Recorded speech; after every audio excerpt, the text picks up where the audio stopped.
आज का दिन कैसा महसूस करते हैं, कैसा फील करते हैं? मैं सिर्फ यही कहूँगा कि उस दिन मैं वहाँ क्यों नहीं था। एक कोई टफ कोच और टफर सेलेक्टर किस्म की प्रेस कॉन्फ्रेंस थी।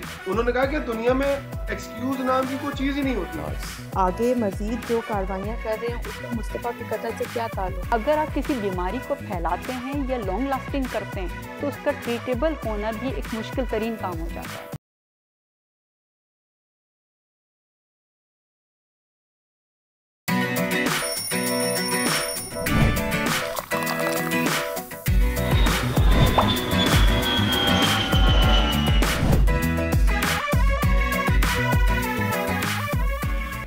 ऑपरेशन स्विफ्ट रिटॉर्ट के 6 साल, पाकिस्तान की मुसल्लह अफवाज की पेशा वराना महारत और शुजाअत की रोशन मिसाल। जब पाक फिजाइया के शाहीन भारतीय तैयारों पर ऐसे झपटे कि पूरी कौम का लहू गरमा दिया, दुश्मन पर ऐसी कारी जर्ब लगाई कि भारत ने पूरी दुनिया में हजीमत उठाई और अभिनंदन भी कहने पर मजबूर हो गया। Is fantastic. चैंपियंस ट्रॉफी में अफगान टीम की तारीखी परफॉर्मेंस, इंग्लिश टीम को हराकर इवेंट से बाहर कर दिया। कौमी टीम अफगान खिलाड़ियों से सीखे, वनडे क्रिकेट ऐसे खेलते हैं। आईसीसी इवेंट के रस्मी मैच में कौमी टीम आज बांग्लादेश से सामना करेगी। कराची में कत्ल नौजवान के केस में एक और अहम पेशरफ्त, मुल्जिम शिराज की इंटरोगेशन रिपोर्ट भी प्रोसिक्यूशन का हिस्सा बना दी गई। शिराज का वीडियो के नशे में अरमगान के साथ मिलकर कत्ल का एतराफ, हक़ाइक़ इंतहाई तकलीफदेह है। मुस्तफ़ा की वालिदा कानूनी कार्रवाई से कितनी मुतमईन है, जानेंगे आज के प्रोग्राम में। तारीख की सबसे बड़ी डिजिटल डकैती, हैकर्स ने क्रिप्टो एक्सचेंज से 1.5 अरब रुपए मालियत की एथेरियम कॉइन चोरी की। ब्लॉकचेन से जुड़ी डिजिटल करेंसी के गायब होने पर दुनिया हैरान है। अजब तर्ज की गजब डकैती की तफसीलात मालूम करेंगे आज के प्रोग्राम में। और खैरपुर की शहरबानो तमाम खातीन के लिए जीती जागती मिसाल, कचरा समझे जाने वाले केले के पत्तों से कारामद फाइबर बनाकर कारोबार खड़ा करने वाली बासलाहियत खातून एंटरप्रेन्योर से करवाएंगे आज मुलाकात। ये गाजी ये तेरे पुरस्रार बंदे जिन्हें तूने बख्शा है ज़ौक़े खुदाई, दो नीम इनकी ठोकर से सहरा और दरिया, सिमट कर पहाड़ इनकी हैबत से राई। आज है वो दिन, वो अहम दिन, वो तारीखी दिन कि जिस दिन इकबाल के इस शेर की जीती जागती मिसाल बनी हमारी फिजाइया कि उठा साकिया पर्दा इस रात से, लड़ा दे ममूले को शहबाज से। अस्सलाम वालेकुम, आप देख रहे हैं प्रोग्राम दुनिया बोल है और मैं हूं सैयद फैसल करीम और मैं हूं सोनिया सुंदस। आज ही का वो दिन है जिस पर हमने अमली मुजाहरा किया और 27 फरवरी को ऐसा मुजाहरा हुआ, ऐसा कि आपको क्या ही बताएं। 6 साल कबल आज ही के दिन पाक फिजाइया के शाहीन पलटकर भारतीय तैयारों पर ऐसे झपटे कि 2 तैयारे मार गिराए। भारतीय पायलट अभिनंदन को गिरफ्तार किया और ये तारीखी फतह पूरी कौम के लहू गरमा देने का सबब बन गई। 27 फरवरी 2019 पाकिस्तान की तारीख का वो यादगार दिन जब पाकिस्तान ने बालाकोट में सर्जिकल स्ट्राइक के भारतीय ड्रामे का मुंह तोड़ जवाब दिया। पाक फिजाइया ने मकबूजा कश्मीर में भारतीय फौजी अड्डे को कामयाबी से हदफ बनाया, लॉक किया। हमले की अहलियत मनवाकर शाहीन लौटे तो भारतीय फिजाइया ताक़ुब करने की गलती कर बैठी। बस फिर क्या था, पाकिस्तानी पायलट्स ने 2 भारतीय तैयारे मार गिराए। इस तारीख साज दिन पे आज हमने गुफ्तगू के लिए मदऊ किया है एयर कमोडोर रिटायर्ड ज़िया-उल-हक शमसी साहब। सर अस्सलाम वालेकुम। सबसे पहले तो बहुत शुक्रिया आपके वक्त के लिए, वेरी गुड मॉर्निंग एंड एक बहुत ही अहम दिन है। ज़िया साहब राशिद मिन्हास की लेगेसी से कंटिन्यू करते हुए सरफराज रफ़ीकी की लेगेसी तक और सरफराज रफ़ीकी की लेगेसी से कंटिन्यू करते हुए एम आलम और इन जैसे उन तमाम तर शेर दिल पायलट्स जो कि पाकिस्तान की फ़िज़ाओं के निगहबान हैं, मुझे सबसे पहले तो ये बताइए कि being part of Pakistan air force, आज का दिन कैसा महसूस करते हैं, कैसा फील करते हैं कि जब हमने दुश्मन के दांत ऐसे खट्टे किए कि अब वो उसको प्रोपेगेंडा के ज़रिए असर ज़ायल करने की कोशिश तो कर रहा है, कर नहीं पा रहा है। जी बिस्मिल्लाहिर्रहमानिर्रहीम, वालेकुम अस्सलाम। आपका बहुत शुक्रिया, आपने इस मौके पे मुझे दावत दी अपने ख़यालात का इज़हार करने के लिए। आपने पूछा है कि कैसा महसूस कर रहे हैं, तो मैं सिर्फ यही कहूँगा कि उस दिन मैं वहाँ क्यों नहीं था और आज भी मैं यहाँ क्यों बैठा हुआ हूँ। ये है मेरे जज्बात, और सिर्फ मेरे ही नहीं बल्कि पाक फ़िज़ाइया के हर फाइटर पायलट के यही जज्बात होते हैं जब वो किसी ऑपरेशन के बारे में सुनते हैं तो वो अपने आप को सबसे पहले उस कॉकपिट में प्लेस करते हैं कि हसन की जगह मैं क्यों नहीं था और नौमान की जगह मैं क्यों नहीं था। लेकिन शाबाशी दी जाना चाहिए हसन को, नौमान को और तमाम हवाबाज़ों को जिन्होंने ऑपरेशन स्विफ्ट रिटॉर्ट में हिस्सा लिया। और उस वक्त की लीडरशिप को और आज की लीडरशिप को आप देखें, पाकिस्तान एयरफोर्स और पाकिस्तान मिलिट्री एक इंतहाई सोबर किस्म की इंस्टीट्यूशंस हैं। इतनी बड़ी और इतनी तारीख़ी कामयाबी के बाद भी आपने नहीं देखा होगा कि वो ढोल ताशे लेके आ गए और उन्होंने ढोल पीटना शुरू कर दिया। लेकिन आज का दिन हम सिर्फ इस वजह से मनाते हैं ताकि अपनी आवाम को इन कारनामों से रूशनास करा सकें, अपनी आवाम को मोटिवेटेड रखें, अपने नौजवानों में अवेयरनेस क्रिएट करें, उन्हें मोटिवेट करें कि कौमी सलामती किस कदर अहम है और उसकी मेंटेनेंस में पाकिस्तान आर्म फोर्सेस का और फिर पाक फ़िज़ाइया का क्या किरदार है। क्योंकि ये एक बहुत ही गैर मामूली वाक़या था। ये किसी भी सूरत से 1965 या 1971 से कम का वाक़या नहीं था। बिल्कुल। वहाँ ऑल आउट जंगें हुई, लेकिन यहाँ पे एक ऐसी बैटल हुई जहाँ दो न्यूक्लियाई ताकतें यानी दो न्यूक्लियर पावर्स एक दूसरे के आमने सामने आ गईं और दो बहुत बड़ी बड़ी एयरफोर्सेस दुनिया की, यानी जहाज़ों की तादाद के हिसाब से इंडियन एयरफोर्स तकरीबन चौथे पाँचवें नंबर पे और पाक फ़िज़ाइया 7वें नंबर पे, और दोनों के पास state of the art equipment. Indian Air Force का पैकेज अगर देखें तो जनाब Su-30 MKI state of the art, फिर उसके बाद MiG-29, मिराज 2000 और MiG-21 बाइसन्स। उसका सामना कर रहा है पाकिस्तानी पैकेज माशाल्लाह F-16s, JF-17 थंडर और मिराज एयरक्राफ्ट। दोनों पैकेजेस को बैकअप हासिल है AEW यानी इलेक्ट्रॉनिक वॉरफेयर के स्टेट ऑफ द आर्ट जहाज़ों का।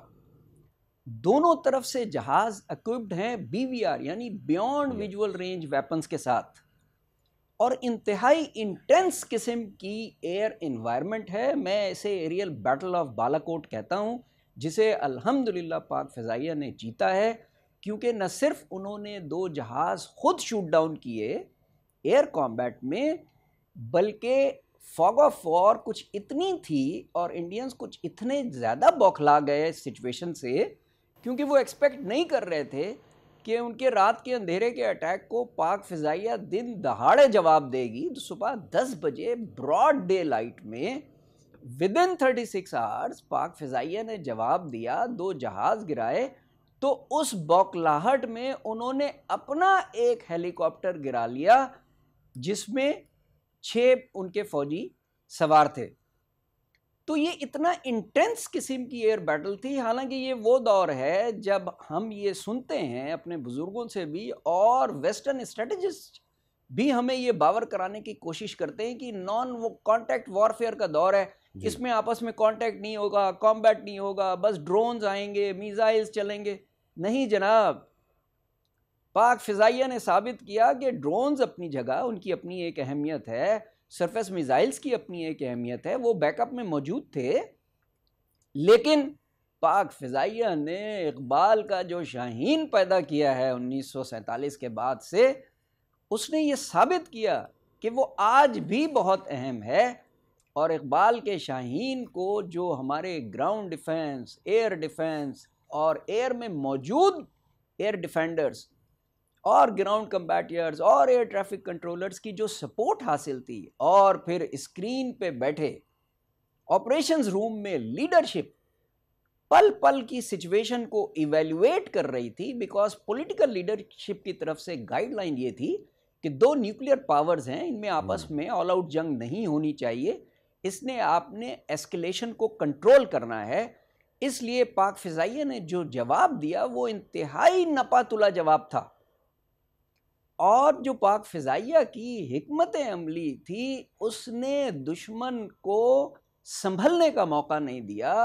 हालांकि उस वक्त IAF के यानी इंडियन एयरफोर्स के पैकेज में बहुत से जहाज़ बैकअप में मौजूद थे, मिराज 2000 एयर में थे, MiG-29 एयर्स में थे, लेकिन उनमें इतनी हिम्मत नहीं हुई। जो ही उन्होंने देखा कि उनका पहला जो है Su-30 गिर गया है, तो उसके बाद तो उन्हें समझ नहीं आई कि वो अब क्या करेंगे। और अभिनंदन जो कि स्क्रैम्बल करके वहां पहुंचे थे, जाहिर है वो सिचुएशनल अवेयरनेस उनकी उतनी नहीं थी उस वक्त। अच्छा, और फिर और उनका नंबर 2 भी उनका साथ छोड़ गया था, सर यहाँ पे, तो इसलिए वो बेचारे मारे गए। ठीक है। अच्छा, एक सवाल मैं आपने क्योंकि उस पायलट का नाम लिया जिसको वी शॉट हिम डाउन, और फिर पूरी दुनिया ने देखा कि जेनेवा कन्वेंशन और फौजी प्रोटोकॉल्स के हिसाब से वी रिटर्न हिम, लेकिन उसके बाद से भारत का एक प्रोपेगेंडा है और उसको भी उन्होंने वॉर हीरो में कन्वर्ट करने की कोशिश की है। मैं आपसे ये जानना चाहूँगा कि जब इस तरह का वाक़या होता है किसी भी मुल्क के लिए, ये कितनी बड़ी हजीमत है कि ना सिर्फ योर बर्ड इज़ डाउन, बल्कि जो आपका पायलट है वो इस तरह पकड़ा जाए, हैंड कफ्स में हो, पूरी दुनिया उसको देखे, तो ये एक पायलट के लिए खुद कितनी बड़ी हजीमत की बात होती है।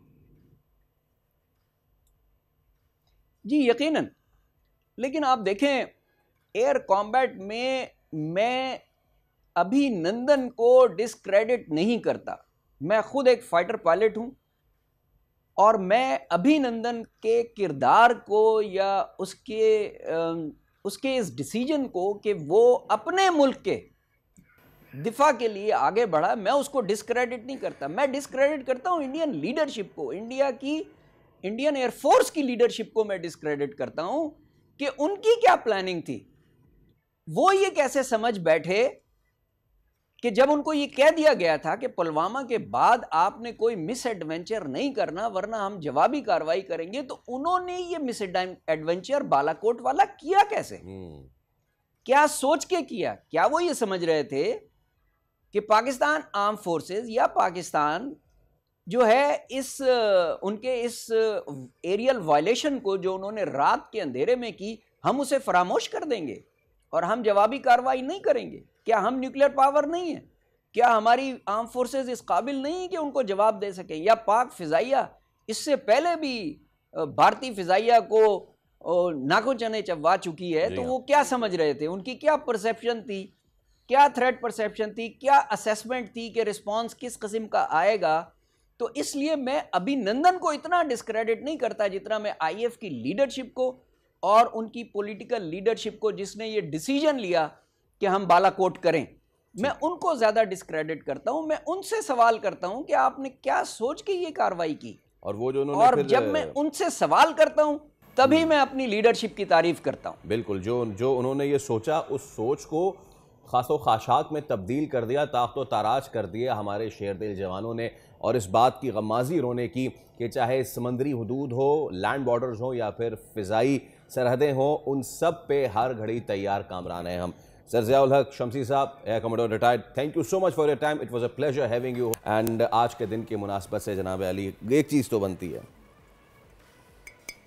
The T is fantastic. चलिए आगे बढ़ते हैं, प्रोग्राम में आगे बढ़ते हैं, तो बात करते हैं कुछ चैंपियंस ट्रॉफी की। चैंपियंस ट्रॉफी के मैचेस जारी हैं। कल अफगानिस्तान ने इंग्लैंड को 8 रन से शिकस्त देकर चैंपियंस ट्रॉफी ही से बाहर कर दिया है। अफगानिस्तान ने इब्राहिम ज़ादान और उनकी शानदार सेंचुरी की बदौलत 7 विकेटों पर 325 रन बनाए। जवाब में इंग्लिश टीम ने 317 रन बनाकर आउट हो गई वो। दूसरी तरफ चैंपियंस ट्रॉफी के अपने आखिरी ग्रुप में मैच में पाकिस्तान टीम बांग्लादेश के खिलाफ मैदान में उतरेगी, जिसका कोई फ़ायदा तो है नहीं।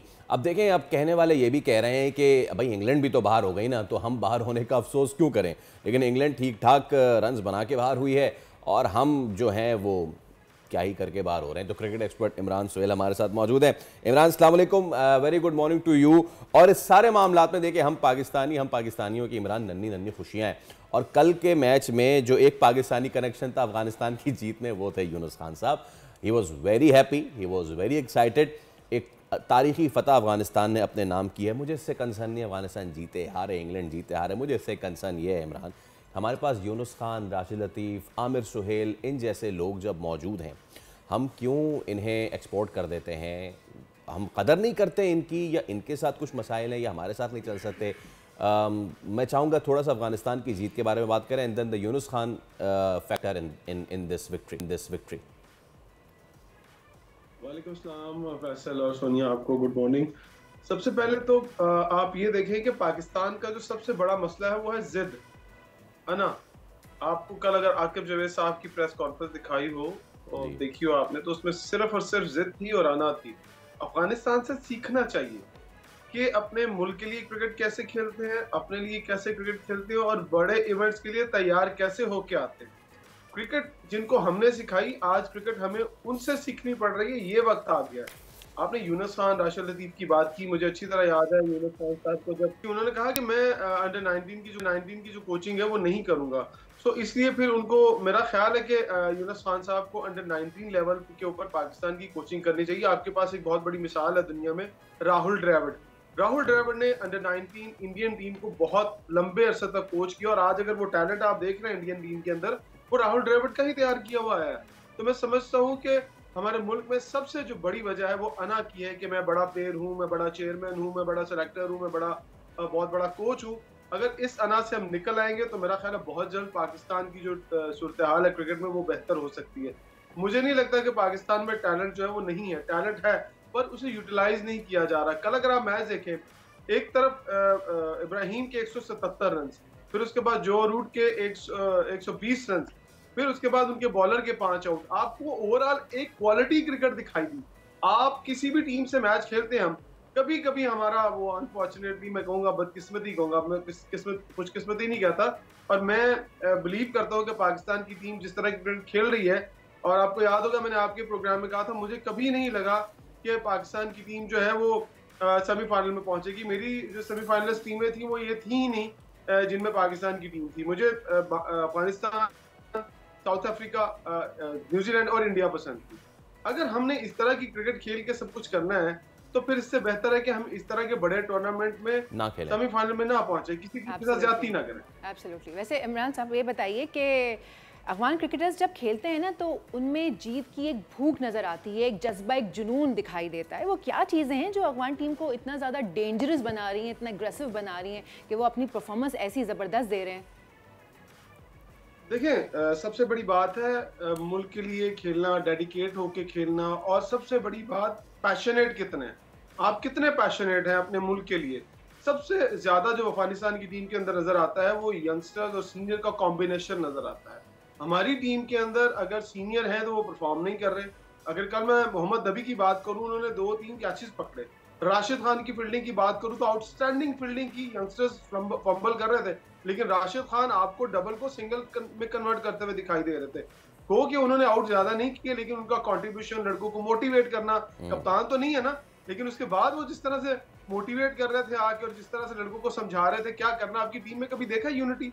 आपकी टीम के अंदर से ग्रुपिंग ही नहीं जा रही। जब तक ग्रुपिंग नहीं जाएगी आपकी टीम कभी यूनिटी एक नहीं दिखा पाएगी। इमरान, सेलेक्टर कह रहे हैं 4 लड़के, इमरान भाई यूनिटी वाली जो बात है ना, यूनिटी वाली बात से ना मुझे वो 96 का क्वार्टर फाइनल याद आ जाता है, मियादाद के खिलाफ जो लॉबिंग हुई, फिर वसीम अकरम के खिलाफ 93 में लॉबिंग हो गई, फिर ये एक हमारा है, ये प्रॉब्लम है। लेकिन चलें अब ज़रा हम फोकस कर लेते हैं किस तरीके से टीम्स खेल रही हैं इस पूरे टूर्नामेंट में और हम माशाल्लाह से क्या कर रहे हैं। इंग्लैंड, कल मैं सुन रहा था नासिर हुसैन को, माइकल आर्थरटन को, उन्होंने बड़ा क्लियरली और बड़े तमीज़ के साथ, तमीज़ के दायरे में रहते हुए उन्होंने अपनी टीम पे तनकीद की। उन्होंने कहा कि इंग्लैंड 4 बॉलर्स, फास्ट बॉलर्स के साथ जा रहा है, वैरायटी नहीं है। एक आदिल रशीद हैं जो कि पूरा बार अपने कांधों पे लिए हुए हैं, सेम पाकिस्तान के साथ हो रहा है, वही 3 फास्ट बॉलर, 4 फास्ट बॉलर और एक स्पिनर के जिन्होंने फाइनली एक आउट तो किया। लेकिन प्रॉब्लम यह है कि सवाल अब उठ रहे हैं और कल गालिबन आकिब जावेद साहब से भी सवाल हुआ है कि भाईजान जिन्होंने सुफियान मुकीम ने डेब्यू पे 4 विकेटें गालिबन ले ली थी वो क्यों नहीं आपके प्लान का हिस्सा थे।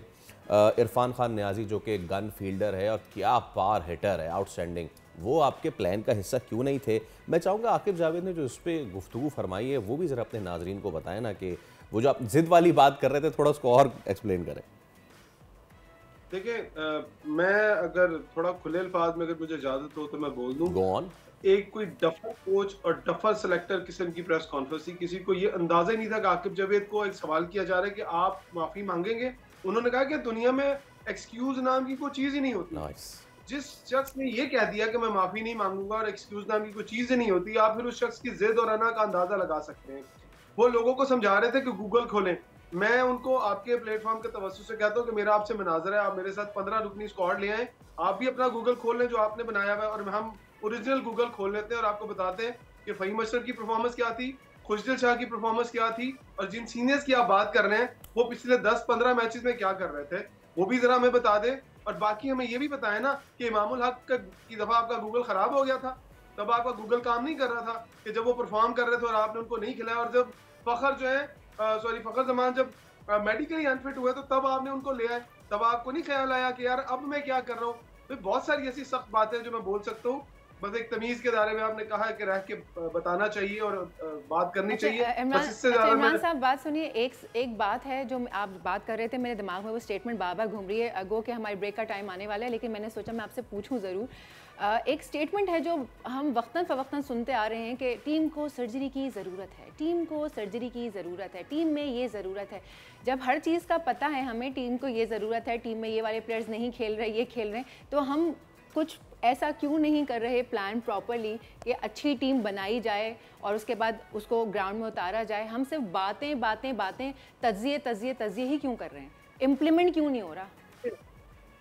आपका बिल्कुल वैलिड क्वेश्चन है। सर्जरी कहना और करने के लिए हौसला और हिम्मत चाहिए होती है, फिर लाइकिंग और डिसलाइकिंग खत्म करनी चाहिए। मैं आज आपको आपके प्लेटफॉर्म पे बता दूं कि जब तक वहाब रियाज पाकिस्तान क्रिकेट बोर्ड के चेयरमैन के राइट हैंड है, आपकी क्रिकेट टीम की सूरत हाल कभी ठीक नहीं हो सकती, क्योंकि चेयरमैन साहब को तो क्रिकेट का पता नहीं है। अगर पता है तो वो उनके राइट हैंड है वहाब रियाज साहब। जितनी अपॉइंटमेंट्स करते हैं उनके मशवरे से करते हैं। वो खुद बड़ी दफा कह चुके हैं कि जी वो मेरे बड़े क्लोज हैं।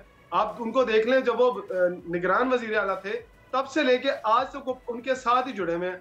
कौन सा ऐसा कमाल का काम है उनका वहाब रियाज साहब का कि वो उनको हटा नहीं सकते? कमाल का काम इमरान भाई ये है कि हाँ, कमाल का काम ये है कि आज हम बांग्लादेश यानी अपनी टक्कर की टीम से खेल रहे होंगे, उस पर भी बारिश आ जाएगी, और अगर फॉर्मेट शॉर्ट हो गया आज के मैच का तो फिर नाजरीन फातिहा पढ़ने के लिए तैयार हो जाएं। आज टूर्नामेंट का बहुत बड़ा मैच है आज। अब कहते क्या कहूं यहाँ पर, ठीक है, मैं समझ गया हूँ सर। मैं आपके दिल के जज्बात भी वही हैं जो मेरे, तो चलिए इन्हें दिल के अंदर ही रखते हैं। Thank you so much for your time. Imran Suhail हमारे साथ मौजूद है। नाज़रीन, आज मैच है तो तमाम तर लोग मिल के दुआ करें कि बारिश हो जाए। वैसे as a cricket fan it hurts कि हम इस तरीके से इस तरह से हम सभी लोग बहुत, लेकिन क्या कर सकते हैं, हंस खेल के ज़िंदगी तो गुजारनी है। तो वो खेल नहीं रहे, हम हंस नहीं पा रहे हैं, ब्रेक ले पा रहे हैं, हम एक ब्रेक ले लेते हैं, ब्रेक के बाद हाजिर होते हैं। Let's take a break.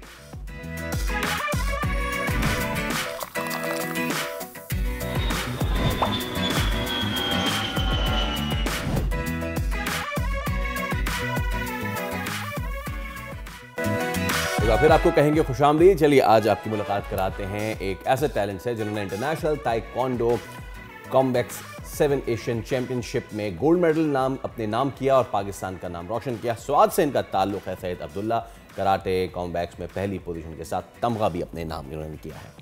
Islamabad में होने वाले इस 7वीं एशियन ताइक्वांडो ओपन चैंपियनशिप में पाकिस्तान ने मजमूई तौर पर 5 गोल्ड, 6 सिल्वर और 10 ब्रॉन्ज मेडल जो हैं वो हासिल किए हैं। सवाल से ताल्लुक़ रखने वाले सैयद अब्दुल्ला हमारे साथ मौजूद हैं। आए उनसे आपकी मुलाकात करवाते हैं। Syed Abdullah, gold medallist taekwondo championship, अस्सलाम वालेकुम and very good morning and welcome to the show. भाई सबसे पहले तो कांग्रेचुलेशंस, बहुत बहुत मुबारकबाद। और ये एक एजाज़ है पाकिस्तान के लिए भी, और ऑब्वियसली आपके और आपके वालिदैन का तो सर फख्र से बुलंद हो गया होगा। क्या जज्बात हैं? जी मैं बहुत ज़्यादा खुश हूँ जब मैंने ये गोल्ड मेडल जीत लिया। स्वात में किस इलाके से ताल्लुक़ है अब्दुल्ला? स्वात से मैं मिंगोरा का हूँ। अरे वाह, बिल्कुल शुरू में ही मिंगोरा शहर से आप हैं। तो मुझे ये बताएं अब्दुल्ला कि कब से आपने ताइक्वांडो का आगाज़ किया, कितना वक्त हो गया आपको, कितनी उम्र से कर रहे हैं? जब मैं 4 साल का था तो उस वक्त मेरे वालिद साहब ने मुझ पर ये गेम जो है शुरू किया था। 4 साल का था मैंने ये गेम शुरू किया। 4 साल की उम्र से आप कर रहे हैं ये? अच्छा, तो ये जर्नी कैसे रही आपकी? 4 साल की उम्र से जब आपने शुरू किया तो आपके कोच कौन थे? आपको 4 साल की उम्र में तो बच्चे को इतनी समझ नहीं होती, तो इस फील्ड में, इस स्पोर्ट में लाने वाला कौन था? अम्मी, अब्बू, फैमिली से कोई?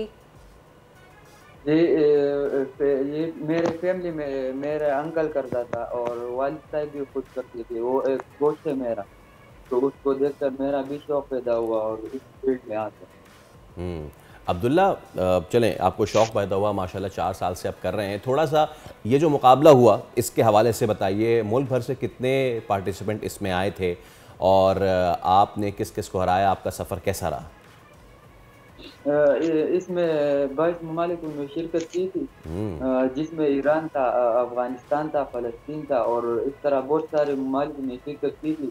तो मेरा पहला फाइट अफगानिस्तान के साथ था और सेमीफाइनल जो था वो बहुत ज़्यादा टफ था, ईरान के साथ था और फाइनल जो था वो हम मुल्क के साथ, पाकिस्तान वाले के साथ था। मैंने उसको हरा दिया और गोल्ड मेडल जो था अपने नाम। अच्छा, तो इस मुकाबले की तैयारी में आपको कितना वक्त लगा और कैसा रहा ये सारा आपका एक्सपीरियंस, ये फाइटिंग एंड ऑल? आपको लगा था कि आप जीत जाएंगे? जी, मेहनत तो बहुत ज़्यादा की थी। मेरे वालिद साहब ने भी मेरे साथ बहुत मेहनत की थी, इस तरह और उस्तादों ने भी मेहनत की थी। मैं दिन में 6 घंटे जो था वो प्रैक्टिस करता था हर रोज़ और बहुत ज़्यादा मेहनत की थी मैंने। चलें, आखिर में मुझे सैयद अब्दुल्ला ये बताइए कि आप अपने आप को दुनिया में मनवाना चाहते हैं, अगला मुकाबला कौन सा है, कहाँ तक पाकिस्तान को ले जाना चाहते हैं ताइक्वांडो में? जी मैं बस अपने आप को जब पीछे से सपोर्ट मिल जाए तो इंशाल्लाह आगे भी जाएगा और पाकिस्तान का नाम जो है वो रोशन करेंगे। ठीक है, बहुत शुक्रिया Abdullah, thank you so much आपके वक्त का, और उम्मीद आप इसी तरह दिन दुगनी रात चौगनी तरक्की करते रहेंगे। बिल्कुल, अब आगे बढ़ते हैं और फिर आपको एक और स्टार से मिलवाते हैं। अगर इरादे आपके मजबूत हों और हौसले बुलंद हों तो कोई चीज़ भी इम्पॉसिबल नहीं है। ऐसे ही वो अजीम हिम्मत की एक आला मिसाल हैं शेर बानो, जो कि केले के तनों से फाइबर बनाकर अपने और अपने इलाके की दीगर औरतों के घर चला रही हैं। तो ये बाहिम्मत खातून एंटरप्रेन्योर शेर बानो हमारे साथ मौजूद हैं। शेर बानो, अस्सलाम वालेकुम। सबसे पहले तो हमारी तरफ से आपको बहुत बहुत कमेंट्स कि आप इतना ज़बरदस्त काम कर रही हैं। केले के तने, उनसे फ़ाइबर बनाना, फिर उनसे कपड़ा बनाना, ये एक बड़ा मेहनत वाला काम है। कब से आप ये काम कर रही हैं शेर बानो? ये बिल्कुल मुशक्क़त का काम है। ये इतना आसान नहीं है जितना कि देखा जाता है कि ये धागा ऐसे बन रहा है। इसके लिए मुकम्मल तरबियत की ज़रूरत पड़ती है। मैंने तरबियत हासिल की थी टंडरजाम यूनिवर्सिटी से। तकरीबन 2 साल से ये मेरा काम चल रहा है और ये मैं 2 साल से काम कर रहा हूँ। अच्छा, हमारे नाज़रीन को बताएं कि केले के तनों से कपड़ा बनने तक का जो सफ़र है ये कितने मरहल से होता हुआ गुजरता है और कितने दिनों में कपड़ा जो है वो मुकम्मल तौर पर तैयार हो जाता है? पहले तनों को काट दिया जाता है, काट के घर ला के उसकी सफाई करते हैं, उसकी शीटें बनती हैं, फिर उससे धागा बनाते हैं, धागा बना के फिर सुखाते हैं, सुखा के धागा फैक्ट्री को देते हैं।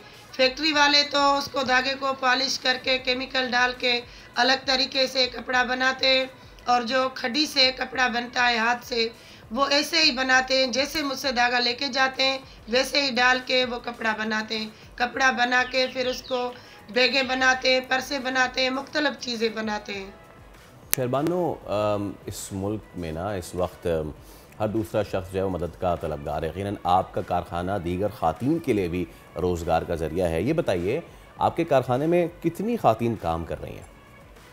हर इंसान को मदद की ज़रूरत होती है और ख़ास औरतों को ज़्यादा मदद की ज़रूरत होती है।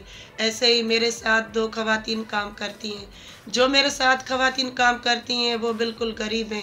मैंने अपने गांव में देखा कि मुझे किसको अपने साथ काम में लगाना चाहिए, तो जो मेरे साथ 2 ख़वातीन काम करती हैं, एक का शौहर उसके साथ नहीं रहता और दूसरी जो खातून है उसका एक हाथ माजूर है। उन दोनों को मैंने अपने काम में लगाया है, वो मेरे साथ काम कर रही हैं। उन दोनों को मैं 500 हर दिहाड़ी देती हूँ, हर रोज़ उनको 500 देती हूँ। उनके बच्चे अच्छा खाना खाते हैं, अल्हम्दुलिल्लाह उनके बच्चे तालीम हासिल करते हैं। उनके वसाइलों में कुछ कमी आ गई है, उनके हालात अच्छे हो गए हैं। आप अपने इलाके में समाजी कामों के हवाले से भी जानी पहचानी जाती हैं। ये बताएं कि वहाँ ख़वातीन को कौन कौन से मसाइल दरपेश हैं? फलाई काम करने में मुझे बहुत खुशी हासिल होती है। फलाई काम करने में दिल खुश हो जाता है, क्योंकि जो पैसों के बगैर काम होता है उसमें दिली सुकून मिलता है। ऐसा ही औरतें जो है हमारी, उनके पास बहुत से बड़ा जो हालात ख़राब हैं वो उनको ट्रांसपोर्ट की मजबूरी होती है। ट्रांसपोर्ट हमारे यहाँ कम होती है। जो खवातीन हामला होती हैं उनके लिए तो गाड़ी की ज़्यादा ज़रूरत पड़ती है। ऐसा ही एक मिसाल, मेरे गांव में एक खातून को डिलीवरी का मसला हुआ और उसके पास गाड़ी नहीं थी। मैंने 1122 वालों को बुला के उसका मसला हल किया और उसकी डिलीवरी हो गई। उसके 2 बच्चे पैदा हो गए। अल्हम्दुलिल्लाह उसके बच्चे सेहतमंद हैं और वो बिल्कुल खुद भी खुश है। ऐसे ही नहीं, सिर्फ मैं अपने गांव में और दूसरे गांव में जाके और भी फलाई काम करती हूँ। औरतों को बताती हूँ उनके हुकूक के बारे में, उनको बताती हूँ कि आप भी ज़िंदा मिसाल हैं, आप भी ज़िंदा इंसान हैं, आप भी हक रखती हैं, आपके ज़िंदगी का भी जीने का हक है। आप अपने लिए कुछ करें। आप हुकूमत से जो हक लेना चाहती हैं, जो हुकूमत के पास हमारा हक है, वो आप हक हासिल करें। मैं उनको ये तरबियतें देती हूँ और ख़ास मैं उनको ये बताती हूँ कि आप ना कुछ करें। करने के बगैर कुछ नहीं होता। काम बंदा जब तक नहीं करेगा, अगर पढ़ा लिखा है, अनपढ़ है, कोई भी है, जो काम नहीं करेगा तो उसके मसाइल हल नहीं होंगे, उसके वसाइल अच्छे नहीं होंगे, उनके हालात अच्छे नहीं होंगे। मैं उनको ये अच्छी अच्छी बातें बताती हूँ। आप खुद इतनी पढ़ी लिखी नहीं हैं, लेकिन अपने बच्चों को तालीम के ज़ेवर से माशाल्लाह आप आरास्ता कर रही हैं। मुस्तकबिल में उनको क्या बनाने का इरादा है आपका? मैं बिल्कुल पढ़ी लिखी नहीं हूँ, लेकिन मैं अपने बच्चों को आला तालीम हासिल दिलाने की ख्वाहिशमंद हूँ कि मैं अपने बच्चों को आला तालीम दिलाऊँ। मेरी जो बड़ी बेटी है उसको मैं डॉक्टर बनाना चाहती हूँ और जो अगर मेरी ज़िंदगी रही तो मैं अपनी बेटी को ये ज़रूर कहूँगी कि जो औरतें लाचार हैं, जो औरतें अपना इलाज नहीं करवा सकती, जो औरतें दवाई नहीं ले सकती, उनका इलाज आप फ्री कर दें। और मैं गवर्नमेंट की देखती हूँ, सिंध हुकूमत की ये पुलिस, तो लोग कहते हैं कि पुलिस का नाम अच्छा नहीं है, लेकिन मेरी बड़ी ख्वाहिश है कि मैं अपने बेटे को पुलिस का ऑफिसर बनाऊं। इंशाल्लाह मैं अपने बेटे को पुलिस का ऑफिसर बनाऊंगी और मेरा बेटा एक मिसाल बनेगा, ईमानदार ऑफिसर बनेगा। ये मेरी ख्वाहिश है। अल्लाह ताला ये मेरी ख्वाहिश पूरी करेगा। और जो दो मेरी छोटी बेटियां हैं, एक को मैं लेक्चरार बनाना चाहती हूँ और दूसरी को पुलिस ऑफिसर बनाना चाहती हूँ। ये मेरी ख्वाहिश है। इंशाल्लाह अल्लाह ताला ये मेरी ख्वाहिशें पूरी करेगा। चलें, बहुत शुक्रिया शहरबानो, हमारे साथ आप मौजूद थी। और हमारे मुल्क में ना अक्सर ये चीज़ कहा जाती है कि ख़ातीन को वो किरदार अदा नहीं करने दिया जाता, बट आप लोग जाके उन गांव गोठों में देखें, वो जितना मर्द खेतों में काम कर रहे होते हैं उससे ज़्यादा ख़ातीन जो हैं वो काम कर रहे होते हैं। बिल्कुल ऐसा ही है। और अब वक्त हो जाता है एक छोटी सी ब्रेक का। ब्रेक लेते हैं, ब्रेक के बाद देखते हैं वापस आके क्या क्या चीज़ें आपका इंतज़ार कर रही हैं। Let's take a break.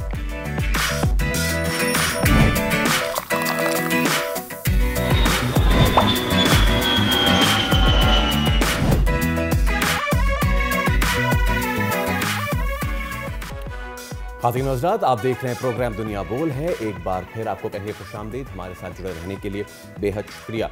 अब हम जिस मामले पे बात करने जा रहे हैं, तकरीबन 10 से 12 दिन हो गए, बल्कि उससे भी ज़्यादा, कि जब ये केस रोज़ाना की बुनियाद पे कोई ना कोई नई अपडेट देता है और ये केस मज़ीद जलेबियों की तरह घूम जाता है। हम बात कर रहे हैं मुस्तफ़ा आमिर कत्ल केस की। अब इसमें रोज़ाना की बुनियाद पे अहम पेशरफ्त है, तो आज एक और पेशरफ्त है। मुल्ज़िम शिराज की इंटरोगेशन रिपोर्ट प्रोसिक्यूशन का हिस्सा बना दी गई है। मज़ीद क्या कुछ हुआ है हम बात कर लेते हैं हमारे नुमाइंदे काशान से, कि जो इस केस पे मुसलसल जो है वो इसको इन्वेस्टिगेट करें।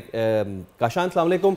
अच्छा, मुझे बताएं भाई, रोज़ाना की बुनियाद पे नई अपडेट्स आ रही हैं, अब ये नई जो है पेशरफ्त क्या है? और शिराज ने जो है एतराफ़ भी कर लिया है, तो क्या कुछ कहा है उसने? हाँ जी बिल्कुल, देखिए शराब के एतराफ़ के बाद जो है मुल्ज़िम ताहिर गिरफ्तार हुआ था। ताहिर की गिरफ्तारी के बाद स्पेशलाइज्ड यूनिट ने जो ताहिर को तफ्तीश के बाद बड़ी लिस्ट तैयार कर दी है।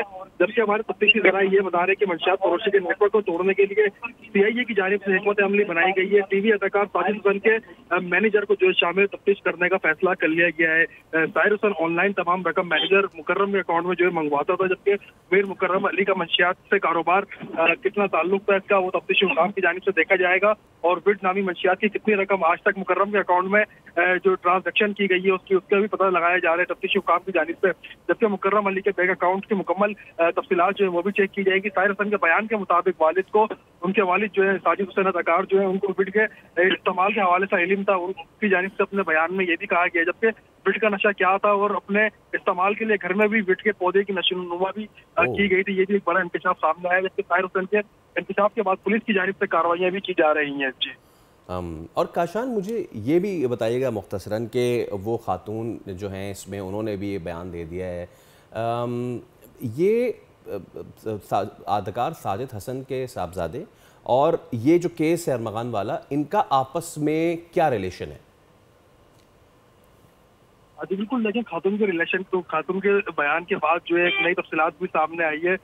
जुमा नामी खातून जो थी उन्होंने गुज़िश्ता रोज पहले पुलिस को अपना बयान भी जमा कराया था, जबकि उनकी जानिब से बताया गया अरमगान जो है उसके कॉल सेंटर पर वो काम करती थी और ये इनका पूरा सर्कल ही था जिसमें शराज भी शामिल था और दीगर जो नामजद मुल्जिमान है वो भी शामिल थे। जबकि मेन ये बात है कि खातून को इस कॉल सेंटर के अंदर जॉब कैसे मिली थी, जबकि उनकी जानिब से बताया गया कि मुल्जिम ने अपना कॉल सेंटर जो है AIM ऑर्गेनाइजेशन के नाम से चलाया जा रहा था और कॉल सेंटर में मुलाजमत के लिए जो इश्तिहार दिया गया था, जिससे मुलाजमीन की तनख्वाह जो है 1 लाख से 1.5 लाख रुपए इसमें रखी गई थी, जिसके मुलाजमत तशद्दुद ज़्यादा लड़की ने इश्तिहार से नौकरी इस कॉल सेंटर में जो है वो हासिल की थी। अच्छा काशान, ये कॉल सेंटर है या फिर जो ये अरमगान के वालिद साहब हैं वो कह रहे हैं कि ये सॉफ्टवेयर हाउस है, ये कॉल सेंटर है या सॉफ्टवेयर हाउस है?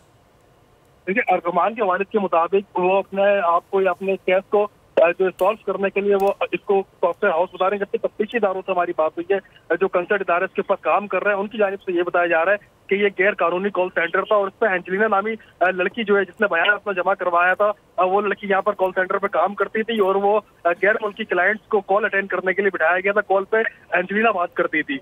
जी बहुत बहुत शुक्रिया काशान हमें लेट देने के लिए। इस वक्त हमारे साथ मकतूल मुस्तफ़ा की वालदा वजीहा आमिर मौजूद हैं, हम ज़रा उनसे सवाल करते हैं, उनसे पूछते हैं। वजीहा अस्सलाम वालेकुम, आप इतने बड़े गम से गुजरी हैं जिसका कोई अंदाज़ा लगा ही नहीं सकता है। मुस्तफ़ा वापस तो नहीं आ सकता, लेकिन हम इसको इंसाफ दिलाने की पूरी कोशिश कर रहे हैं। अब तक जो पुलिस की कार्रवाई हुई है, क्या आप उससे मुतमईन हैं? जी तहकीकात तो बिल्कुल ठीक हो रही हैं। मैं बहुत ज़्यादा इस चीज़ से past experienced with the police के बाद ये CIA और CPLC की जो जॉइंट वेंचर का जो इन्होंने मुझे रिजल्ट दिया है और मकान को पकड़ के से कन्फेशन लेके। अच्छा मिस, मुझे ये बताइए कि जो मरकज़ी मुल्ज़िम है अरमगान, उन्होंने जुर्म का एतराफ़ कर लिया है और भी लोगों के नाम सामने आ रहे हैं। ये तमाम लोग कुछ मुस्तफ़ा के दोस्त थे, कुछ नहीं थे। आपको थोड़ा बहुत भी अंदाज़ा हुआ था कि जिन लोगों के साथ बैठता उठता था मुस्तफ़ा, वो इस तरह की चीज़ों में जैसे मनशियात फ़रोशी हो गई उसमें मुलव्वस हैं? जी ऑफ कोर्स इससे मुस्तफ़ा के कत्ल का कोई ताल्लुक़ नहीं है आगे फर्दर जो जिस तरफ ये लोग लीड कर रहे हैं। बट ठीक है, एक इतना बड़ा कल्प्रिट जो पकड़ा गया है उससे हर चीज़ का करना लाजिम है, which should be done. I think मतलब मेरा बेटा जाते जाते क्या क्या एक्सपोज करके एक जरिया बन गया। अच्छा, अरमगान के हवाले से बात करूं तो आपने उस पर शक किया था, जिसके बाद पुलिस ने भी उसे गिरफ्तार किया और फिर मजीद हकाइक सामने आए। बट सवाल ये है कि आप उस पर नॉमिनेट तो अरमगान को मैंने किया था। जी हाँ, क्योंकि सब मुस्तफ़ा के दोस्तों ने ये बिल्कुल बताया था कि अरमगान मुस्तफ़ा के पीछे पड़ा हुआ था और उसको ढूंढ रहा था 2-3 दिन से। तो नॉमिनेट तो मैंने किया था, शक की बिना पर ही हम अरमगान को ढूंढ रहे थे। We were very much sure कि he know something about Mustafa. ये तो अगले दिन ही निकल गया हुआ था, हम इसको ट्रैक किए चले जा रहे थे। CPLC was working over it. Police तो बिल्कुल खामोश, आंख बंद, कान बंद, ज़बान बंद करके मेरा मजाक से बना रही थी कि मेरा बच्चा सेल्फ हाइडिंग में है। सिर्फ एक CPLC था जो मुझे इस चीज़ में हेल्प आउट करता जा रहा था। मैं जो बात उनको बोल रही थी, लिटरली अगर हमें इमार की कि मुस्तफ़ा कोई बच्चा बोलता है कि शायद इमार ना गया हो तो 4-4 घंटे दे वेंट एंड दे उनकी CCTV फुटेजेस निकाल कर चेक किया कि कहाँ कहाँ मुस्तफ़ा पॉसिबिलिटी थी। तो अरमगान अच्छा, अब इसमें मिस वज़ीरा ये भी है कि हम बार बार ये लफ्ज़ इस्तेमाल कर रहे हैं कि आपके बेटे के कत्ल का, लेकिन मुझे पता है कि आपके दिल पे सुन के क्या गुजर रही है। अदालत में चल रहा है, अदालत ने गफलत बरतने पर गिजरी थाने के पुलिस एहलकार को भी हिरासत में लिया है। अदालती कार्रवाई से जो कुछ हुआ है उसमें आप क्या कहना चाहेंगी?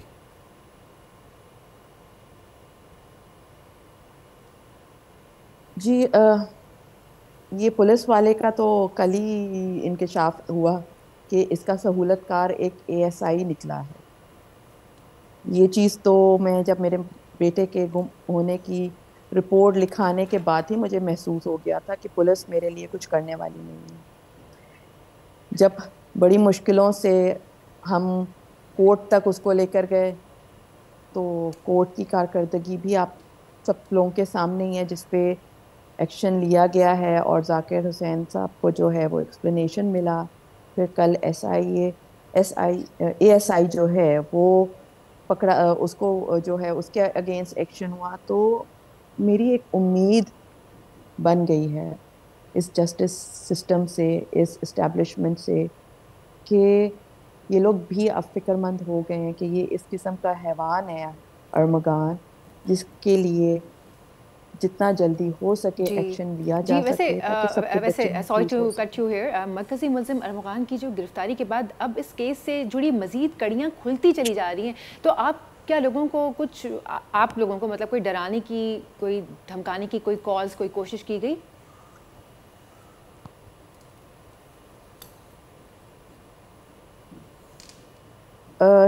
देखिए जी, वो आगे मज़ीद जो कार्रवाइयाँ कर रहे हैं उसका मुस्तफ़ा के कत्ल से क्या ताल्लुक? उनको ना मेरे मुस्तफ़ा ने नॉमिनेट किया है, ना मैंने किया है। ये तो अब अरमगान से जुड़ी हुई जो कड़ियाँ हैं, अगर वो उसको खोल रहे हैं या उन तक पहुँच रहे हैं, तो ये तो अरमगान और उसके वालिद के लिए थ्रेटनिंग होना चाहिए कि जितना भी वो बोलते चले जाएँगे उतना ही लोग एक्सपोज्ड हुए चले जाएंगे। But that's a threat and pressure for अच्छा अरमगान, नॉट फॉर मिस, मी। एक और चीज़ भी है इसमें, और वो ये कि जब अरमगान की गिरफ्तारी हुई उसमें फ़ीमेल फैक्टर भी आया, एक लड़की का जिक्र भी हुआ।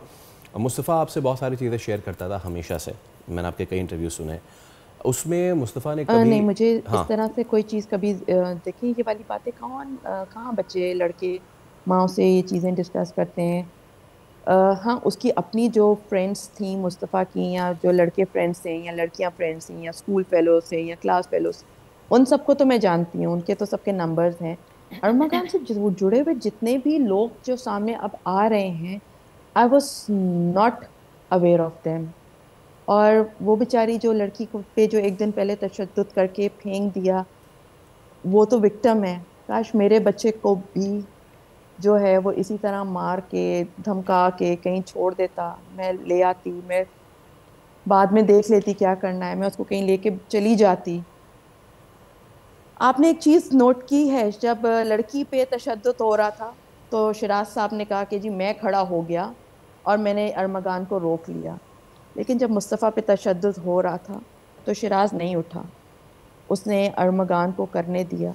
आपको पता है ये क्यों? जी this was totally a planned murder. इन लोगों का ये प्लान था। शिराज के बुलाने पर ही मुस्तफ़ा वहाँ पे पहुँचा था और इन्होंने उसको प्लान करके जो है ये सारा कुछ किया। और ये सिर्फ एक तमाशा था। ये कोई, मुझे तो ऐसा लगता है कि इस पे भी ये कोई अपनी वीडियो अरमगान जो है वो बना रहा होगा और उसने जी। वो डाल वैसे करके डाल दी वैसे वजह होगी। साहिबा, अभी मामला जो है वो ताज़ा है, मीडिया भी आपकी हम आवाज़ है, तो क्या जो कार्रवाई हो रही है, तो आने वाले दिनों में आपको क्या नज़र आ रहा है? इंसाफ होता दिखाई दे रहा है आपको?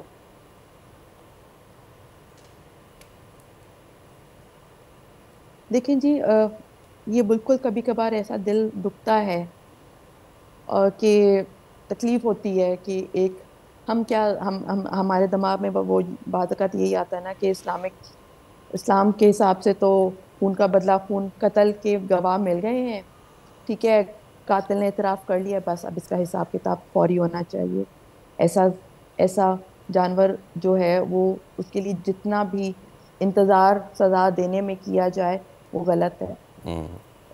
हर कोई आता है वो कहता है कि जी जिस तरह से पास वो एक इस्लामाबाद का केस था या एक जतोई का केस था, जो इस तरह के 2-3 केसेस के हवाले से लोग क्या के कहते हैं कि अल्लाह करे आपको इंसाफ मिले, अल्लाह करे आपको इंसाफ मिले, यू नो। तो एक दिल में एक फियर पैदा हो जाता है, एक दिल में जो है एक उम्मीद जो है वो हिलती है, वो शेकी हो जाती है कि इस तरह से लोग कह रहे हैं कि, क्योंकि हर कोई आके ये भी कहता है वो उनके पास बहुत पैसा है, उनके पास बहुत पैसा है, वो कुछ भी खरीद सकते हैं, वो कुछ भी खरीद सकते हैं।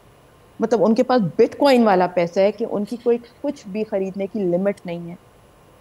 तो मैं सिर्फ अल्लाह के आगे सिर्फ यही दुआ कर सकती हूँ कि अल्लाह पाक आपने इसको मुझे पकड़वाया। मुस्तफ़ा पहले भी मिल सकता था किसी तरह से, मुस्तफ़ा की बॉडी मिल सकती थी, लेकिन उसको उसका ना मिलना मुस्तफ़ा के, और इसी के मुंह से ये उगलवाना कि उसने मुस्तफ़ा के साथ जो किया, वो एक मेरे लिए बहुत ना एक श्योरिटी है अंदर कि इसको मुझे माफ़ नहीं करना है, और इसको मुझे इंसाफ हर तरह से अपने बेटे के लिए हासिल करना है। And I have to go to any limit, to any end, just to you know इस चीज़ का फैसला कराने में मुझे किसी तरह भी इसकी सज़ा के लिए हर लेवल को पुश करना है। अच्छा मिस, बीइंग अ सन मैं समझ सकता हूँ एक माँ और बेटे का क्या ताल्लुक़ होता है। आपकी आवाज़ में वो दर्द भी झलक रहा है। मैं चाहूँगा आखिर में जाते जाते यू नो आप कितनी मुतमईन है अब तक की तहकीकात ये से? इंसान जी नहीं है, ये एक थ्रेट है हमारी सोसाइटी के लिए। अरमगान इज़ अ थ्रेट। ये सिर्फ एक मेरे मुस्तफ़ा का कत्ल सामने आया है, और एक सिर्फ लड़की को पे किया हुआ टॉर्चर सामने आया हुआ है। ये पिछले 8-10 साल से क्या कर रहा था वो सामने नहीं आया है। हमें कोशिश करनी चाहिए, हमारी जुडिशरी को, हमारे सिस्टम को साबित कदम रहना चाहिए इस जैसे हैवान को सज़ा देने में। मैं सिर्फ यही चाहती हूँ कि इसके साथ कोई नरमी ना बरती जाए, इसको कोई लेवरेज ना दिया जाए, इसको सज़ा, इसकी बदतरीन सज़ा इसके लिए जो है वो लिखी जाए। ठीक है, बहुत शुक्रिया वजिया आमिर साहब। एक तो आपका तहे दिल से शाकिर इसलिए भी क्योंकि आप एक बहुत मुश्किल वक्त में तमाम तर मीडिया को इंटरव्यू भी दे रही हैं, और एक माँ के दिल से जो गुजरती है वो सिर्फ माँ ही समझ सकती है और कोई नहीं समझ सकता है। ऑब्वियसली बहुत ही अनफॉर्चुनेट इवेंट है और हम सब इसमें आपके साथ हैं। अब वक्त हो जाता है एक ब्रेक का। ब्रेक लेते हैं, ब्रेक के बाद हाजिर होते हैं।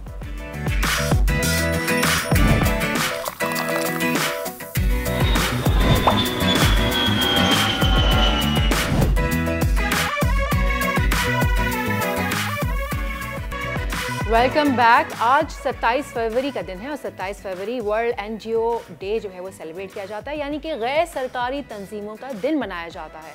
आज के दिन का मकसद ही तमाम गैर सरकारी और गैर मुनाफा बख्श तंजीमों और उनके पीछे ऐसे मौजूद लोग जो कि उनकी काम कर रहे हैं एनजीओ से रिलेटेड, उनकी हौसला अफजाई करना है, उनकी एफर्ट्स को एक्नॉलेज करना है।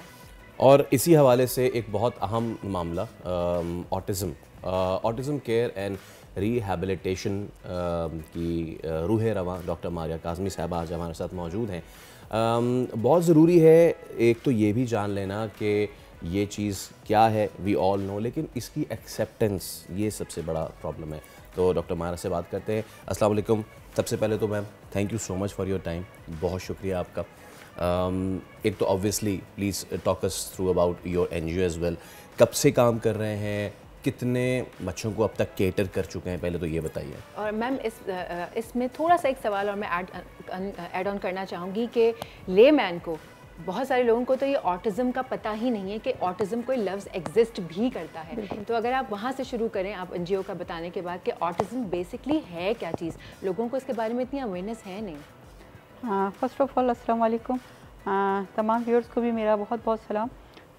इम्पॉर्टेंट चीज़ है कि एक्रो क्या है। Autism care and rehabilitation organisation है, 2014 से काम कर रही है, रजिस्टर्ड ऑर्गेनाइजेशन है, गवर्नमेंट प्राइवेट पार्टनरशिप के साथ काम कर रहे हैं और इंक्लूजन पे ज़्यादा वर्कआउट होता है। अब वर्ड इंक्लूजन का बहुत सारे लोग शायद नहीं समझ पाएँ।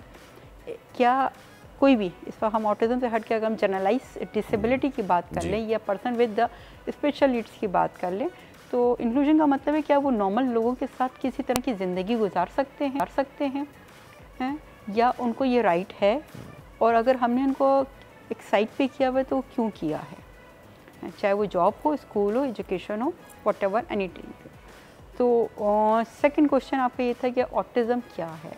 बेसिकली ऑटिज़म जो एक मतलब सभी कहते हैं, मैं भी इसको एक्सप्लेन इसी तरह करूँगी, न्यूरोलॉजिकल डिसऑर्डर है लुकिंग लाइक अ नॉर्मल, और ये स्टार्टिंग हो जाता है 8 मंथ 6 मंथ से स्टार्टेड है। क्योंकि डिफ़िकल्ट होता है किसी पेरेंट के लिए एक्सेप्टेंस करना कि something wrong with my child is difficult. तो वो जो नॉर्मल चीज़ें नज़र आ रही थी, सपोज़ जब माँ बच्चे से प्ले कर रही है अंडर द 6 मंथ्स और वो इससे बात करना चाहती है, तो वो जो एक्सप्रेसिव लैंग्वेज में रिस्पॉन्ड आता है बच्चे का, वो नहीं आ रहा होता। तो ये वो पॉइंट होता है जिस पे माँ इग्नोर कर देती है, नहीं शायद अभी मुझे देख नहीं, अभी छोटा है, मुझे देखता नहीं है, चलो कोई बात नहीं, अभी तो छोटा है। और जब वो डिमांड कर रहा है तो क्या डिमांड एक्यूरेटली है? डिमांड में 6 मंथ्स की बेबी की क्या डिमांड होगी? फूड होगी या क्लीनिंग होगी, इसके अलावा कोई डिमांड नहीं है। या भूख होती है, या वही नीड होगी, भूख होगी, और अदरवाइज़ तो कोई और डिमांड हो नहीं सकती। या कैरी करने की डिमांड होगी कि मुझे गोद में उठाया जाए, मुझे घूमा जाए, इसके अलावा नहीं। अगर वो इन 3 चीज़ों को भी अपनी एज के हिसाब से अप्रोप्रिएटली एक्सप्रेस नहीं कर पा रहा, जो कि उस चाइल्डहुड की रिक्वायरमेंट है, तो वहाँ सोचना चाहिए पहले स्टेज पे। दूसरा, मैं एक सबसे पहले इम्पॉर्टेंट बात ये कहना चाहूँगी तमाम ऑडियंस को कि देखिए, अगर आप किसी बीमारी को फैलाते हैं या लॉन्ग लास्टिंग करते हैं तो उसका ट्रीटेबल होना भी एक मुश्किल तरीन काम हो जाता है। लेकिन अगर आप इनिशियल ऑटिज़म ही को अगर हम देखें, इनिशियल स्टेज पे डायग्नोस्ड हो जाएगा, तो उसको ट्रीट करना, अगर लोग ये समझते हैं कि अब तो टैग हो गया तो क्या अब ये बिल्कुल सही नहीं हो सकता, तो ये गलत है। अच्छा, इसमें एक चीज़ ये है कि बहुत से जैसे पेरेंट्स समझ जाते हैं, बहुत सारे नहीं समझ पाते हैं, ठीक है। और सो आप क्या बता पाएंगी, what are the initial signs कि जिससे माँ और बाप आइडेंटिफाई कर सके? एक तो चीज़ ये, और दूसरा ये कि वो कौन सी लिमिट है एज की जहाँ पे आप आइडेंटिफाई करके थेरेपीज़ की जानिब ले जाएं, और अगर उससे डिले करें then it's going to be difficult. Important चीज़ है कि अर्ली स्टेजेस होता है हमारा अंडर 5 इयर्स एज, ओके, ठीक है ना, जिसको अर्ली इंटरवेंशन ट्रेनिंग प्रोग्राम्स कहते हैं हमारे उसमें। अगर माँ 3 months baby, 6 months baby, 8 months baby को आइडेंटिफाई कर पा रही है कि ये रिस्पॉन्ड नहीं देता है, देखता नहीं है, तो प्लीज़ टैगिंग नहीं करने को कह रही। और इंटरनेशनल लॉ के मुताबिक भी हम टैग अंडर 5 को नहीं कर सकते, लेबल नहीं कर सकते। हमें पता चल रहा है वो ऑटिज़म है, हमें पता है, लेकिन they are looking like a normal. अगर माँ ये रिस्पॉन्ड देख रही है कि बच्चा आई कांटेक्ट नहीं दे रहा है, एक पहला बड़ा कॉमन, माँ बात कर रही है, बच्चा अपनी जी किसी भी गेजिंग फॉर्म में या किसी रिलेट नहीं कर पा रहा, यस, वो आई कांटेक्ट नहीं डेवलप हाँ, करता। बिल्कुल। तो दूसरी चीज़ है कि अगर वो ये नहीं कर पा रहा, और दूसरा ये कि वो अपने नाम को आइडेंटिफाई करके रिस्पॉन्ड नहीं दे रहा। 2 मंथ्स का बेबी भी होता है, तो आप उसको फर्स्ट डे जिस नेम से बुलाते हैं ना, my sweet baby, my baby, my cutie pie, मतलब इस तरह का कोई वर्ड अगर दे दिया, पेट नेम दे दिया, अब फिर कोई नेम आपने फर्स्ट डे ही रख दिया। अब अगर रख दिया है तो वो 2 दिन के अंदर उसको अंडरस्टैंड हो जाएगा कि आई एम अहमद, तो वो लुक फॉरवर्ड होगा, अहमद को बुलाया जा रहा है। और अगर वो नहीं कर रहा तो समथिंग रॉन्ग। मैम, कितना अरसा बच्चे को ऑब्जर्व करें इस तरह कि अगर मैंने आइडेंटिफाई कर लिया कि बच्चा ऐसे कर रहा है, तो मैं कितना अरसा उसको ऑब्जर्व करूँ और फिर डॉक्टर के पास लेके जाऊँ, खुदा ना खास्ता अगर किसी बच्चे को इस तरह से हो रहा है तो? फर्स्ट ऑफ ऑल, इसको जो गलती करते हैं लोगों का वो ये होता है कि वो पीड्स के पास ले जाते हैं, जो उसको पीडियाट्रिशियंस कहते हैं या हमारे बच्चों के डॉक्टर कहते हैं। हम उनके पास जाते हैं, उनके पास नहीं जाना चाहिए, क्योंकि बच्चे को कोई फिजिकल इश्यूज़ के नहीं है, ना ही कोई अंदर हेल्थ इश्यूज़ हैं। उसके पास जाना चाहिए क्लिनिकल साइकोलॉजिस्ट, जो आपको बताएगी, जो आपसे क्वेश्चन करेगी, और मेरे ख्याल में 2 से 3 घंटे अपने पास रखेगी और उससे खेलेगी। जब वो प्ले करेगी तो उसको आइडेंटिफाई होगा कि ओ, ये तो अपने नेम को ही रिकग्नाइज नहीं कर पा रहा, ये तो कार को मैनिपुलेट नहीं कर पा रहा, और कार को उठा के उसके टायर से व्हाटएवर एनीथिंग या थ्रोइंग कर रहा है, और कार को मैनिपुलेशंस ऑफ द कार जो है वो नहीं कर पा रहा। अच्छा। तो वहीं से हम स्टॉप कर देते हैं। अगर मेरे सिस्टम पर कोई आता है तो मैं अंडर 5 को कभी भी लेबल नहीं करती, ठीक है। मैं एक वर्ड कहती हूँ, your child need early intervention training programme. आपके बच्चे को सिर्फ ये ज़रूरत है। और मेरे बहुत सारे ऐसे केसेस हैं जो इंटरनेशनल मार्केट में भी गए, जिनको आप अर्ली डिटेक्ट कर लेते हैं और उसके बाद अर्ली इंटरवेंशन ट्रेनिंग दे देते हैं, तो उसके बाद वो एक नॉर्मल ज़िंदगी में, मैं हरगिज़ ये नहीं कह रही कि 100% नॉर्मल हो जाते हैं, लेकिन एक्सेप्ट द सोसाइटी रोल में आ जाते हैं। स्कूलिंग में जाना, स्कूल की बात समझ लेना, परफॉर्मिंग, थोड़ी सी परफॉर्मिंग उनकी नॉर्मल स्टेज से थोड़ी सी बैकअप में होती है। या यूँ समझ लें कि 5 साल के बच्चे की जो एज, मेंटल एज होनी चाहिए, वो उस बच्चे की नहीं होती है। ओके, यानी कि इसमें 100% हम चलें कह दें, लेकिन कितना ज़्यादा क्या ऐसा हो सकता है कि अगर वो स्टडीज़ में ध्यान नहीं दे रहा तो हम उसकी तवज्जो किसी ऐसी तरफ डालें कि जहाँ पे वो फुल्ली उसको अंडरस्टैंड कर सके, तो देखने वाले क्या ये समझें कि खुदा ना खास्ता हमारा बच्चा माशरे के लिए करामत नहीं, ऐसा तो नहीं हो सकता ना? They can learn it anything, it depends on the severity level. अगर इसमें लोग, जब भी मैं कहीं स्पीच दे रही होती हूँ तो क्वेश्चन ये होता है, आप ये कह रही मेरा बच्चा नहीं, तो आपका बच्चा शायद 5 से 6 साल में आइडेंटिफाई हुआ होगा और चीज़ स्प्रेड कर गई होगी, या ख़तरनाक स्टेज आ गया होगा, या लर्निंग स्टेज, क्योंकि उसने इन्वायरमेंट से ज़्यादा चीज़, कोई ऐसी चीज़ नहीं जो अंदर बढ़ रही है, कोई ट्यूमर नहीं है जो इंक्रीज़ कर रहा है, वो एक लर्न बिहेवियर होता है जो इन्वायरमेंट से। फॉर सपोज उसने टैप टैप करके फूड मांगने का तरीका मांग लिया, अब वो टैपिंग कर रहा है टेबल को, ओके, माँ समझ गई कि इसका टाइम है, फूड का टाइम है। अब अगर उसने लर्न कर लिया तो उसको डिलीट करके दोबारा ऑर्गेनाइज करने का नाम डिफ़िकल्ट टास्क है। एक बेबी को हम इन्वायरमेंटल लर्निंग नहीं करने देते जब वो अर्ली स्टेजेस पे आ जाता है। अच्छा मैम, आपने भी कहा कि क्लैरिटी के कितना है, मतलब कि इसके स्टेजेस होते होंगे, इसके लेवल्स होते होंगे कि ये अर्ली स्टेज पे डिटेक्ट हो गया है और ये इसका जो है डेंजरस लेवल पर आ चुका है, तो चलें अर्ली तो डिटेक्ट हो जाए। अब जो डेंजरस लेवल है वो क्या है, और माँ को स्पेशली, क्योंकि वो ही सबसे ज़्यादा सराउंडिंग्स में होती है, जो भी माँ है या कोई गार्डियन है, उनको किस तरह ऐसे बच्चों को हैंडल करना है, कितना, और उन्हें खुद कितनी हिम्मत से रहना है?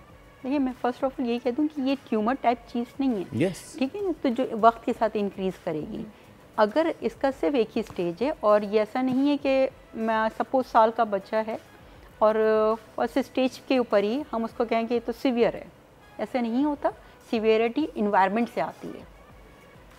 फर्स्ट स्टेज का बच्चा फर्स्ट स्टेज पर ही होगा, यानी कि अगर वो बहुत अर्ली आइडेंटिफिकेशन पर आ जाता है तो 90% चांसेस होते हैं कि वो कोप अप कर जाएगा। अच्छा, लेकिन हम पहले ही उसे डिटेक्ट करके डॉक्टर के पास ले जाएं तो। हाँ, और दूसरी चीज़ ये कि अगर डिटेक्ट ही 6-7 ईयर्स में हो रहा है तो वो जो 6-7 ईयर्स की लर्निंग है ना, उसको डिलीट करना इट्स डिफ़िकल्ट टास्क। लर्निंग देना मुश्किल नहीं होता, उसकी जो हैबिट्स बन चुकी हैं, फॉर एग्जांपल सिटिंग टॉलरेंस नहीं है, आई कांटेक्ट नहीं है ना, कंप्लाइंस नहीं है, बच्चा अपने इन्वायरमेंट में इंटैक्ट हुआ हुआ है, उसको ब्रेक करना डिफ़िकल्ट टास्क होता है। अच्छा डॉक्टर मारिया, एक चीज़ आखिर में मैं ज़रूर ये पूछना चाहूँगा कि हमने ये आइडेंटिफाई कर लिया कि ये बच्चा ऑटिज़म है, सारी चीज़ें, 2 चीज़ें, एक तो इज़ इट हेरिडिटरी, क्या अगर किसी ख़ानदान में मौरूसी चल रही तो क्या ये हेरिडिटरी है, और दूसरा ये कि पेरेंट्स को जाते जाते ये ज़रूर बताएं कि दिस इज़ कंट्रोलेबल, तो इसको एक्सेप्ट कर लें और एक्सेप्ट करने के बाद इससे फ़ाइट आउट करें, रादर देन शुतुरमुर्ग की तरह ज़मीन में गर्दन दे के ये सोचें कि नहीं ऐसा तो कुछ हुआ ही नहीं है, प्लीज़ गो ऑन।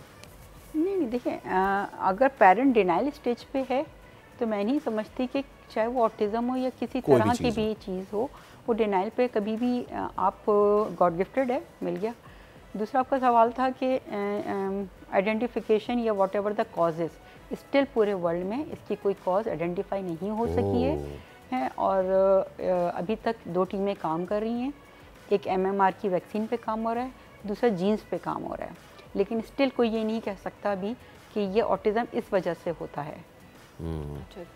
तो रीज़न आइडेंटिफाइड है ही नहीं अभी तक reason. So the best thing is to take it as a challenge, ये चीज़ें आप ओवरकम कर सकते हैं rather than denying it, right?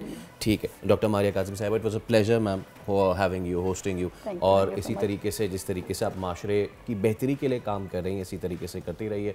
तो चलें अब आगे बढ़ते हैं, आगे बढ़ने से पहले एक ब्रेक ले लेते हैं, उसके बाद दीगर गेस्ट से आपकी मुलाकात कराएंगे। Let's take a break.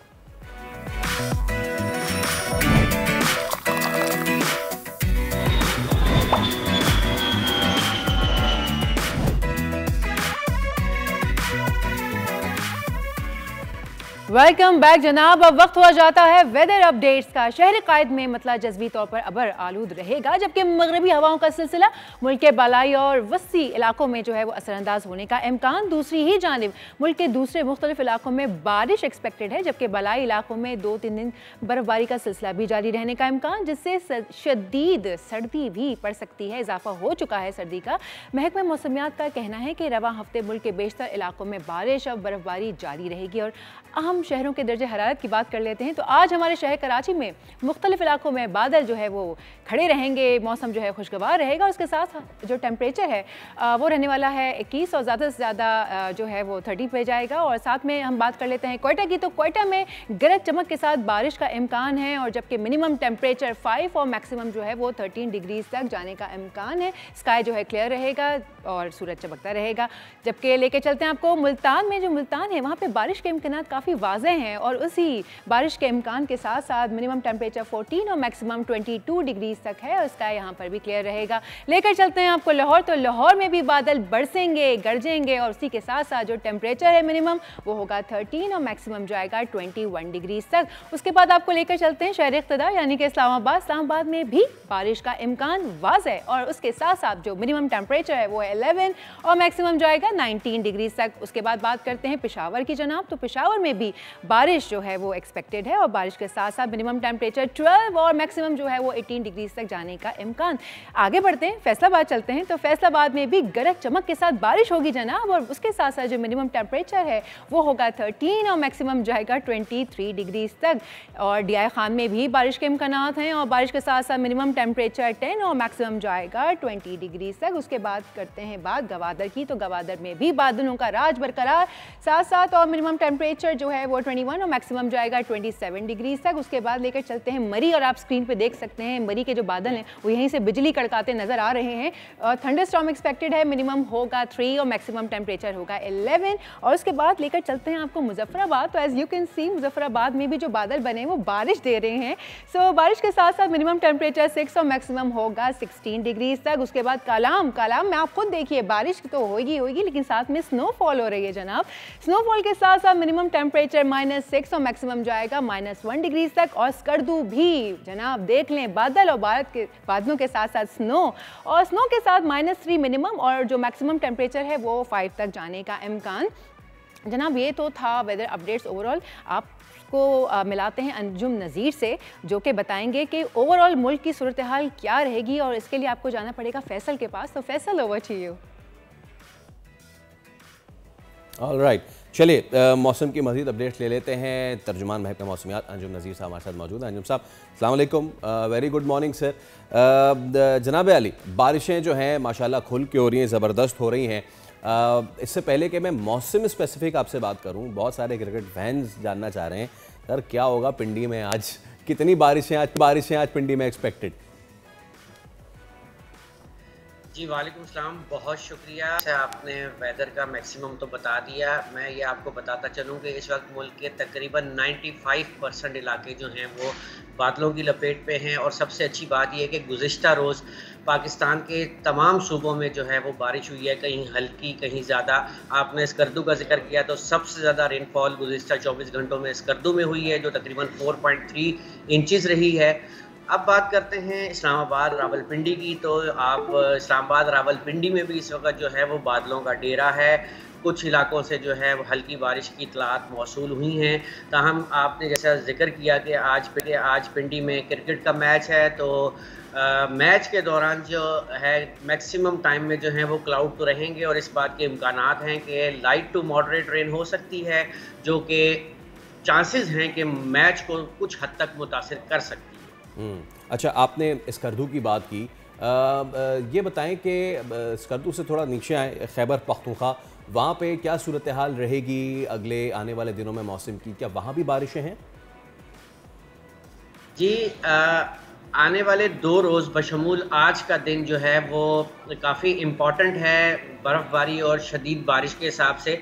जैसा कि आपने KP की बात की, KP के जो इन बलाई इलाके हैं मगरबी हों या मशरक़ी हों, कागान, नारायण या उस तरफ दीर की तरफ चले जाए तो यहाँ पर एक अच्छी बारिश और बर्फ़बारी का स्पेल मुतवक्को है। इसके साथ साथ गिलियात, मरी और कश्मीर के पहाड़ी इलाकों में वादी नीलम, पूंछ और इससे मुल्का तमाम इलाकों में जो है एक अच्छी बारिश और पहाड़ों पर बर्फ़बारी का इम्कान मौजूद है। मतलब नज़ीर साहब, आप कह रहे हैं कि पंजाब में जो है ओवरऑल मौसम बहुत अच्छा होने वाला है आने वाले दिनों में, स्पेशली रमज़ान में। तो अगर आप सिंध की बात कर लें तो स्पेशली कराची की बात करेंगे तो ज़रा बताएं प्लीज़ कि क्या कराची वाले जो हैं वो रमज़ान अच्छा गुजार सकेंगे, क्योंकि आगे आगे हमने सुना है कि आखिरी हिस्से में हीट वेव भी एक्सपेक्टेड है। जी, आने वाले 2 रोज़ बशमूल आज का दिन कराची की जो स्काइज़ हैं वो क्लाउडी रहेंगे और इस बात के इम्कानात हैं कि कराची में आज कहीं कहीं स्पॉटी ड्रिज़ल हो जाए। तो परसों से जो है वो स्काइज़ थोड़े से क्लियर होंगे और आने वाले जो 10 से 15 दिन हैं इस दौरान मोस्टली स्काइज़ क्लियर या पार्टली क्लाउडी रहेंगे। इब्तदाई रमज़ान जो है वो कराची में, सिंध में बशमूल कराची जो है वो तकरीबन खुशगवार रहेगा। ताहम इस बात की तवक्को है कि जो एंड ऑफ मार्च ख़त्म हो रहा होगा तो बशमूल कराची, जनूबी सिंध के जो दर्जे हरारत हैं वो तकरीबन 38 से 40 डिग्री सेंटीग्रेड तक जा सकते हैं और इस बात की तवक्को है कि मे बी के एंड ऑफ रमज़ान या आखिरी अशर में। ओके, बहुत शुक्रिया अंजुम नज़ीर साहब। तो ये था आज का शो। उम्मीद है कि आपने एंजॉय किया होगा। आपसे मुलाकात होगी कल। रखिए अपना ख्याल। अल्लाह हाफ़िज़। अल्लाह हाफ़िज़।